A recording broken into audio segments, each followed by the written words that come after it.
नमस्कार, मैं हूं ब्रजेश श्रीवास्तव और आप देख रहे हैं हमारा खास कार्यक्रम टॉक विद ब्रजेश। 2024 के लिए बसपा सुप्रीमो मायावती ने अपनी तैयारियों को मुकम्मल करना शुरू कर दिया है।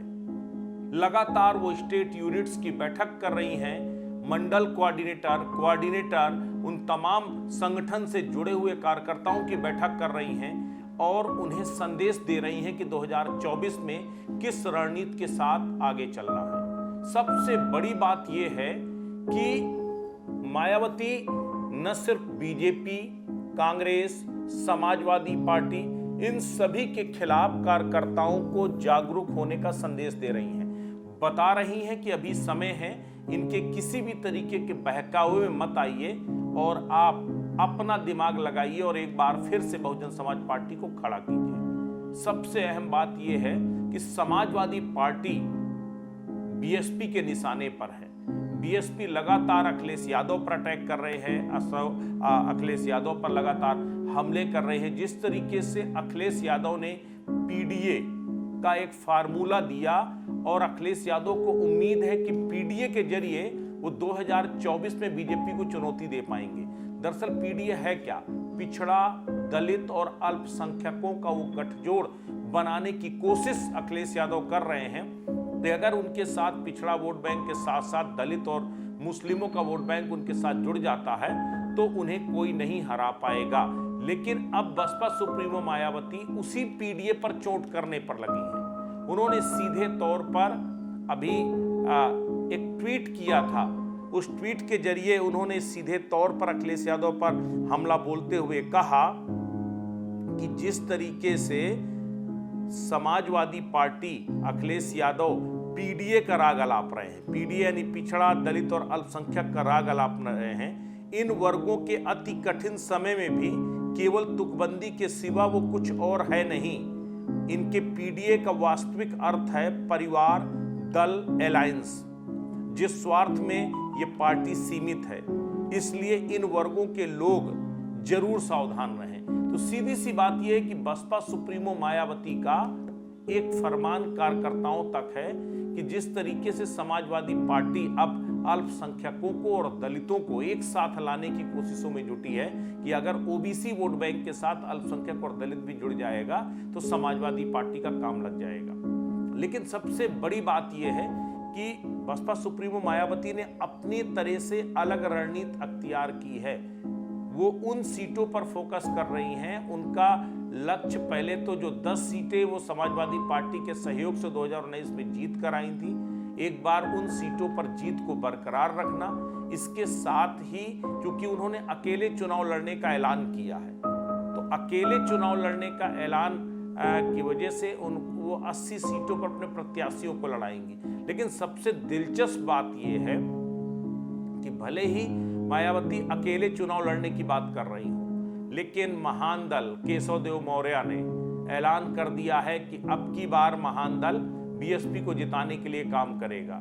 महान दल की अपनी अगर कास्टिज्म फैक्टर के हिसाब से देखा जाए तो जो शाक्य हैं, मौर्य हैं, इस तरह से जो ओबीसी और एससी तबके में एक मजबूत पश्चिमी उत्तर प्रदेश में जो है कुछ इलाके ऐसे हैं जहां पर केशवदेव मौर्य की अपनी अपनी अलग जो है जमीन है और वहां पर वो बीएसपी के लिए लामबंद होने लगे हैं। कुछ इसी तरह से आरएलडी समाजवादी पार्टी से किनारा करती नजर आ रही है और कांग्रेस की शान में सीधे पड़ती नजर आ रही है।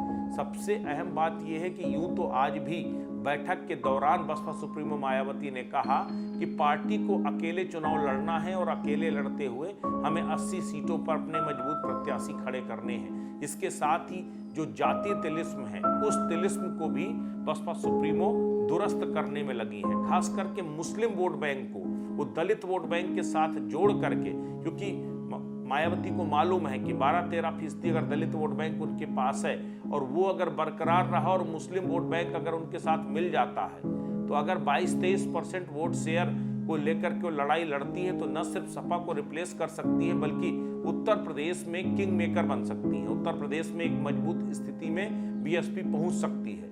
ये दूर की कौड़ी नजर आती है वर्तमान स्थितियों को देखते हुए। लेकिन उसके बाद भी बीएसपी का एक सीधा सा लक्ष्य है समाजवादी पार्टी को नेस्तनाबूद करना, समाजवादी पार्टी को नुकसान पहुंचाना। आज बैठक के दौरान बसपा सुप्रीमो मायावती ने सीधे तौर पर जो है कार्यकर्ताओं से कहा कि वो गांव-गांव अलग अलग जो है बूथ में अपनी व्यूह रचना तैयार करें। बूथ स्तर पर मैनेजमेंट का काम बसपा सुप्रीमो ने शुरू कर दिया है। मायावती बूथ स्तर पर काम कर रही हैं। अलग अलग जो खास करके जो कास्टिज्म फैक्टर के लिहाज से अगर देखा जाए तो दलित वोट बैंक के साथ साथ वो अल्पसंख्यक वोट बैंक पर भी निशाना साध रही हैं और उन तमाम बस्तियों पर भी, उन तमाम इलाकों में भी वो जो है बीएसपी का जो काडर है उसको मजबूत करने की कोशिशों में जुटी हुई हैं। वो सीधे, ये पहली बार है, ये हालिया समय में तो कम से कम जो है ऐसा देखने को नहीं मिला है कि मायावती सीधे कार्यकर्ताओं से रूबरू हो रही हों, तमाम पदाधिकारियों से रूबरू हो रही हों। लेकिन जिस तरह की चाल चलती हुई मायावती दिखाई दे रही हैं, वो बेहद ही उत्तर प्रदेश की राजनीति के लिहाज से बेहद ही मुफीद है बीएसपी के लिए और बीएसपी के अनुकूल भी है, क्योंकि बीएसपी के सामने इस वक्त पोटेंशियल है, इस वक्त संभावनाएं हैं। समाजवादी पार्टी के साथ वो तमाम सहयोगी, ओम प्रकाश राजभर पहले साथ छोड़ चुके थे, केशव देव मौर्य ने साथ छोड़ दिया, इसके साथ संजय चौहान ने जो साथ छोड़ दिया।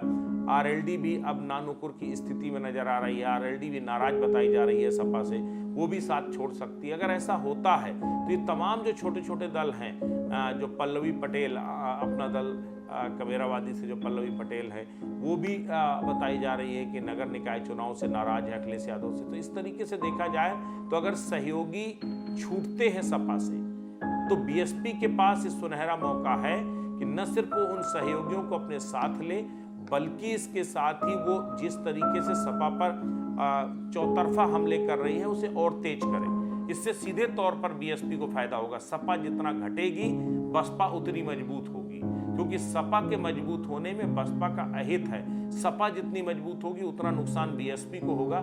इसीलिए मायावती के निशाने में सबसे ज्यादा दलित पिछड़े को तो गोलबंद करने में लगी हैं, मुस्लिमों को साथ लेने में लगी है, लेकिन समाजवादी पार्टी पर निशाना साधने में लगी है। हिंदुत्व की राजनीति को लेकर वो बीजेपी और कांग्रेस दोनों को कटघरे में खड़ा कर रही है, क्योंकि उन्हें अच्छी तरह से मालूम है कि उनका नुकसान कहां हो सकता है। जो दलित, पिछड़ा और अल्पसंख्यकों को साथ लेकर चलने का जो मन मायावती बना रही हैं, जो प्लान तैयार कर रही है, उस प्लान पर चोट बीजेपी के हिंदुत्व की राजनीति कर सकती है। ऐसे में वो उस राजनीति पर भी कुठाराघात करती नजर आ रही हैं। तो कुल मिलाकर के अगर देखा जाए तो 2024 के लिए मायावती एक्शन मोड में नजर आ रही हैं, पूरे एक्टिव मोड में नजर आ रही हैं। और बहुत दिनों बाद मायावती का ये रूप देखने को मिला जब वो कार्यकर्ताओं से, पदाधिकारियों के साथ, वो अपनी पार्टी के तमाम संगठन के जो है प्रमुख चेहरों के साथ लगातार मिल रही हैं, चर्चा कर रही हैं कि हमें आगे क्या करना चाहिए और कैसे बेहतर किया जा सकता है, क्या और संभावनाएं हो सकती हैं। तो इन तमाम संभावनाओं के बीच बीएसपी चहलकदमी करती दिखाई दे रही है। बीएसपी दोबारा पुनर्जीवित होने की कोशिशें करती दिखाई दे रही है। ये समाजवादी पार्टी की उम्मीदों के लिए बड़ा झटका होगा, क्योंकि बीएसपी इस वक्त जितना बढ़ेगी उसका सीधे तौर पर फायदा बीजेपी को मिलेगा। और बीजेपी कमोबेश चाहती यही है कि सपा कमजोर हो और बीएसपी मजबूत हो, जिससे आगे आने वाले समय में उसको मदद मिल सके। तो उत्तर प्रदेश की सियासत में हर एक राजनीतिक दल अपने अपने तरीके से संगठन और रणनीति तैयार करने में जुटा हुआ है। अब देखना यह है कि बसपा सुप्रीमो मायावती की ये मुहिम कितनी कारगर साबित होती है, और जिस पीडीए को जमीन पर उतारने का स्वप्न अखिलेश यादव देख रहे हैं, क्या मायावती अखिलेश यादव के इस स्वप्न पर कुठाराघात कर पाती है या नहीं। नमस्कार।